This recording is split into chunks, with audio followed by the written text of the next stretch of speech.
Friends, welcome back to the Brave New Wear Show. My name's Christian. Today, we are looking at part 1, the first episode, the Advanced Aesthetics series. If you're anything like me, you're like, okay, where do I start? What is the first step in creating my own aesthetic?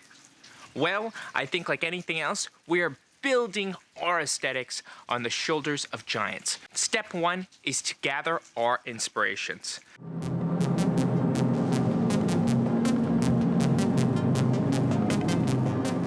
Now, class, settle down, settle down. Settle down.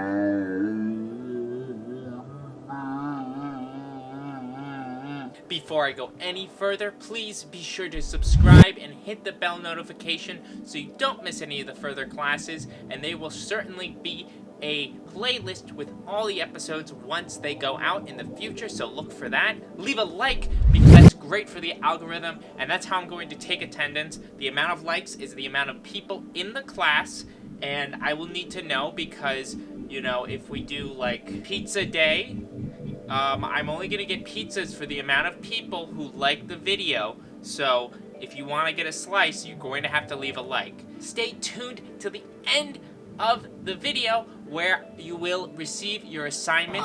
You're not going to want to miss that because I'm going to be sharing the assignments in the following episode, so please be sure to watch all the way through. Let's get started. The first place I want to start is with Pinterest. Now this is going to be the website platform that I'm going to use for my, call it a mood board, call it like a lookbook, you call it whatever you want. But I think that Pinterest is really an ideal spot to keep all of your visual inspiration that you find online. So first, let's just create a board. We're going to call it, if I could spell, that would help, inspiration. Now, let's just go back momentarily. Let's go back to all of my pins, because this is, if you guys want to actually use Pinterest itself to find inspiration, this is what I propose. Honestly, the search bar is, sometimes it can help you find things that you're looking for. If you have like a specific artist, a specific somebody in mind, this search can help. Otherwise, like if you type in, let me just show you, like men's fashion, get ready to cringe, guys. He's got like a freaking American Eagle sweater on or something like that. Clothing hacks for modern gentlemen. What Pinterest does, what I'll give it credit for, is it will often link images or at least accounts that will seem kind of cool and relevant. So like if I click on something that I do like this is from New York Fashion Week. Like I like his pants. What are those? Rick Owens? This is kind of a fit that I liked. I must have pinned it. Typically, you will find fits that are good and related. And I like using Pinterest in this way because unlike Instagram, say, this is really about being inspired. That is the purpose of the platform.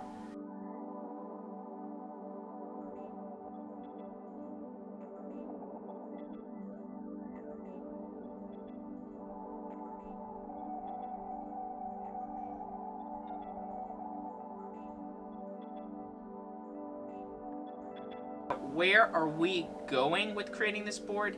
Like I said, I think it's going to be beneficial for us to have a lot of our inspirations in one place.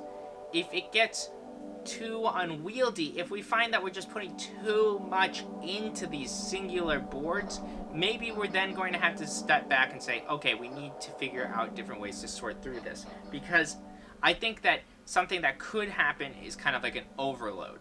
Like if we just went to like my board, like Wear for Men, like I showed earlier, that has like hundreds of pins from different periods of time.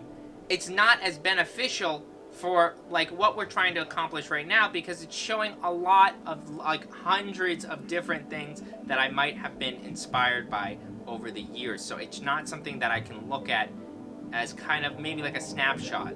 All right, so let's look at Caroline's boards. I think she does a really great job of looking and collecting kind of visual inspiration, and often I just cheat and steal off of her. But one of the things, kind of like Tumblr, if you can find somebody who has like a good eye, like you see somebody pin something and you want to follow them, you can kind of build off of what they are curating, frankly. This isn't necessarily, like, I'm not going to copy her aesthetic full cloth. It's not my vibe. But there might be something that inspires me, and, it can be sometimes finding, like, these rabbit holes to go down in Pinterest can sometimes be tricky, just because, like I mentioned earlier, the search bar can sometimes be trash. But if you can find, like, images that are visually stimulating, typically Pinterest will do a great job of serving you things that are very similar. Let's go now to Instagram. Accounts like this are actually pretty great because they're showing us a lot of content that is just kind of from different time periods. It's not necessarily everything that we're being bombarded with in our Explore page of Instagram, where that can be sometimes very contemporary. And obviously, I'm sure you guys already know this. You like an account, then you go right here to this little arrow guy on the top, and you can find similar accounts. Archived Dreams. Groupie, I know, is a reseller. Middleman. Geocasket, I think, is quasi-meme stuff. Then we got all the way to leaks. So really, that is the one tip in terms of if you find an account that you like, Instagram does do a good job of showing you similar accounts.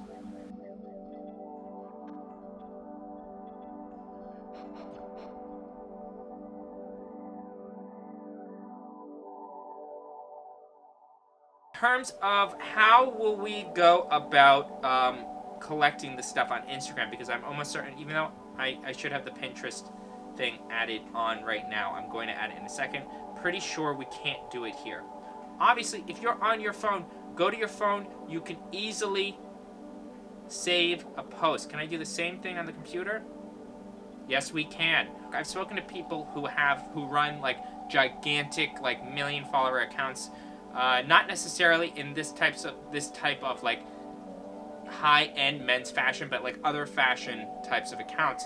And one of the guys that I've spoken to, the things that he does is he'll spend forever on Instagram, but he's constantly just scrolling and saving. He's just saving anything that is remotely inspiring to him. Like, he'll just go through and he'll just kind of go on a million different rabbit holes, just like how I'm showing you. He'll find an account like this. Maybe he found it like through his feed or whatever, and then he'll go, okay, what else is like this? And then he'll just keep going and going and going. And often the materials that he's looking at aren't necessarily like in his niche or in the aesthetic that he's trying to cultivate, or in like it's not necessarily what you would expect, so to speak. But he's just going through, and sometimes he will go through these accounts and say, hey, I can see how there is a relationship between this post and my key audience, so I'm going to save it. Essentially, we are trying to do the same thing. We're trying to find inspiration from any corner of the internet or the universe that might kind of help inform our aesthetic ideas. And they shouldn't just be fashion. And I'm going to get to that now. Let's talk a little bit about art. Now, of course, when we are thinking about aesthetics, even though we're thinking about clothes, which are design products, it makes sense for us to look at the art world. Here's one concept that I would love to get out in front of. There might be an impulse to kind of only look at the types of art that seems to be directly inspiring our favorite designers. We should definitely be looking at all art from all different time periods. But I think a mistake would be to look at like Bauhaus and just kind of put our blinders on and we start to cherry pick aesthetic inspiration or kind of like indications that accidentally or as a result are essentially like we're just kind of looking at Bauhaus art because we know Raf Simons likes it, and now we're kind of just in becoming indoctrinated in that world, but as a result we're not really creating our own aesthetic. We're just kind of trying to culture ourselves about this one designer whose aesthetic we already admire. Obviously, Raf Simons is not the only person who's been inspired by the Bauhaus movement. You look at like every sans serif font, so many of them come from this time period in Germany. So many people are inspired by Bauhaus to this day. But let us keep in mind that if we are looking at the artist or art movements that inspire our favorite designers or our favorite influencers or whatever, we need to kind of try to create our own path. We're not trying to take an interest in art to flex on other people. That's worthless. We're not trying to do it just so we can emulate the people that we like. That's also worthless. Like, I've got this Dali book, and Salvador Dali is a well-known artist. I mean, everybody knows Persistence of a Memory. Hey, I flipped on it as I said it. But something that's great about books like this is we can find a lot of works that aren't necessarily his most well-known. Maybe we can see things that are inspirations that we might have not been expecting. This is still a well-known work, but it's one that kind of, I think, is pretty interesting. I think his kind of Christ and like maybe more classically religious paintings are weird and interesting in a certain way. Another book that I have that's pretty cool, Art Since 1940. I think this is a cool book because it looks at kind of the modern era of art. And there is like, with like compilations like this, is really awesome. We can find so much from so many different people. In a way, like there's like Willem de Kooning is one page. I think books like this are interesting because they allow us to kind of see a little bit more about the movement, about the art, in a way that, obviously we're not going to become historians in a second, but it helps us just see kind of the passage of aesthetics over time. This is one of Mark Rothko's earlier works it's like it's supposed to be a subway scene, but we can already see, I'll probably just put it on the screen. We can already see how he's being inspired by creating kind of just like planes of color. And he would take that idea that is like one element of this work, and that will then eventually become the paintings that we know him for, these ones that are kind of panels of color. Another great source we can look for inspiration is movies. And I actually have another book for that. Look at this. 1001 Movies.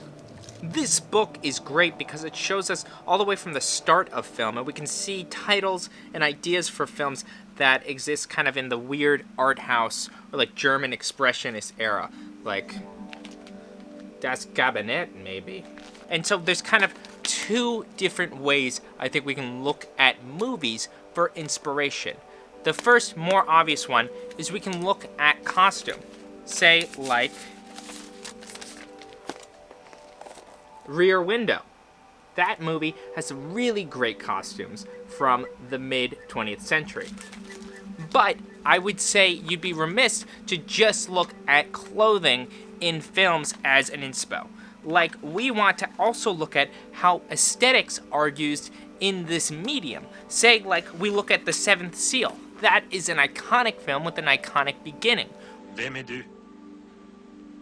Jeg er døden.